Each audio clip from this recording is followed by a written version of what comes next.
Salam Fisika.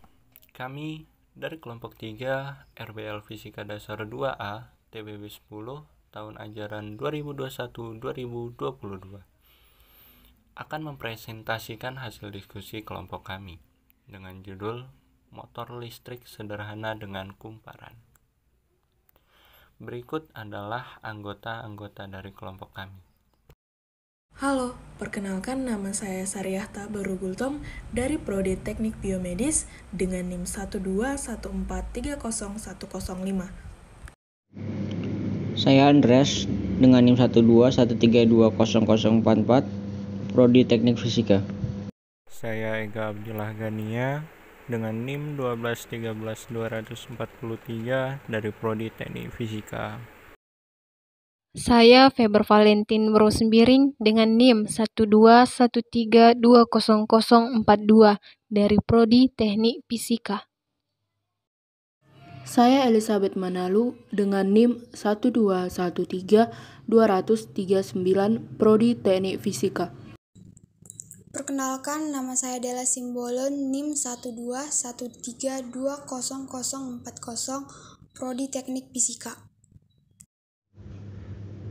Motor listrik adalah suatu alat yang digunakan untuk mengubah energi listrik menjadi energi kinetik ataupun sebaliknya. Motor listrik sering disebut dengan dinamo atau generator. Contohnya kipas angin, mesin cuci, pompa air, dan penyedot debu. Prinsip gaya Lorentz. Untuk gaya yang bekerja pada motor listrik adalah prinsip gaya Lorentz, di mana gulungan kumparan ditempatkan dalam medan magnet kemudian dialiri arus listrik sedemikian rupa sehingga gaya Lorentz yang dihasilkan pada kumparan mengakibatkan gerak memutar. Gaya Lorentz adalah gaya yang timbul akibat adanya arus listrik dalam suatu medan magnet. Jadi, jika kita memiliki suatu benda konduktor yang berada di dalam medan magnet, kemudian kita aliri benda tersebut dengan arus listrik, maka akan timbul suatu gaya yang mampu menggerakkan benda tersebut. Nah, gaya ini yang disebut dengan gaya Lorentz. Motor listrik sederhana dengan kumparan. Mekanisme kerja untuk seluruh jenis motor secara umum sama. Arus listrik dalam medan magnet akan memberikan gaya. Jika kawat yang membawa arus dibengkokkan menjadi sebuah lingkaran atau lob, maka kedua sisi lob yaitu pada sudut kanan medan magnet akan mendapatkan gaya pada arah yang berlawanan, dan pasangan gaya akan menghasilkan tenaga putar atau torki untuk memutar kumparan. Untuk menentukan arah gaya Lorentz, kita dapat mempraktikannya sendiri dengan menggunakan kaidah tangan kanan. Namun sebelumnya, perlu diingat bahwa arah dari gaya Lorentz ini selalu tegak lurus dengan arah arus listriknya. Begitu juga dengan arah medan magnetnya. Jari jempol menunjukkan arah arus listrik, jari telunjuk menunjukkan arah medan magnet, serta jari tengah menunjukkan arah gaya Lorentz itu sendiri. Adapun rumus dari gaya Lorentz yang digunakan ada dua. Yang pertama, rumus gaya Lorentz pada kawat berarus, yaitu F Lorentz sama dengan B kali I kali L kali sin alfa, di mana L merupakan panjang kawat dalam satuan meter, I merupakan kuat arus yang mengalir pada kawat dalam satuan ampere, B merupakan kuat medan magnet dalam satuan Tesla, dan alfa merupakan sudut yang dibentuk oleh B dan I.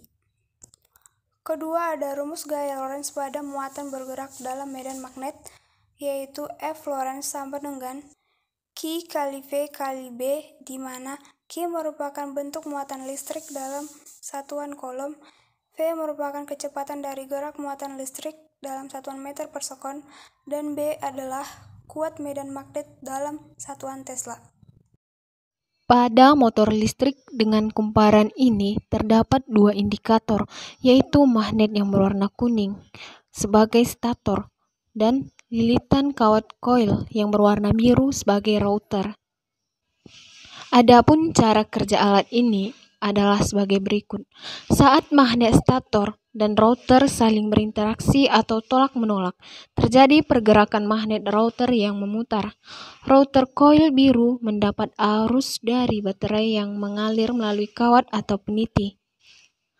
Kemudian, tenaga listrik yang dihasilkan akan diubah menjadi tenaga mekanik dengan mengubah tenaga listrik menjadi tenaga magnet, disebut elektromagnet.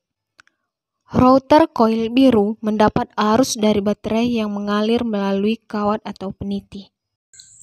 Alat dan bahan yaitu 2 buah baterai besar, 2 buah peniti, magnet, kawat dengan lilitan, gunting, dan selotip.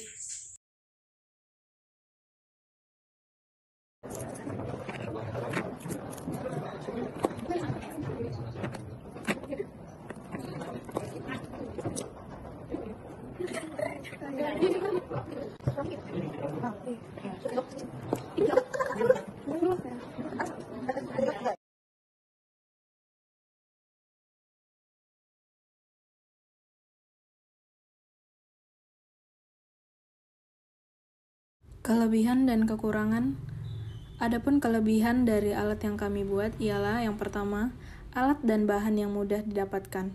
Kedua, mudahnya konsep rangkaian untuk dipahami. Yang ketiga, ergonomis.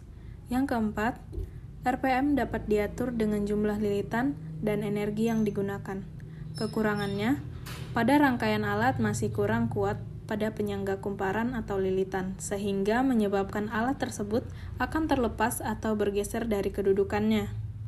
Sekian presentasi yang dapat kelompok kami sampaikan. Apabila ada salah kata kami mohon maaf. Kami akhiri dengan salam fisika.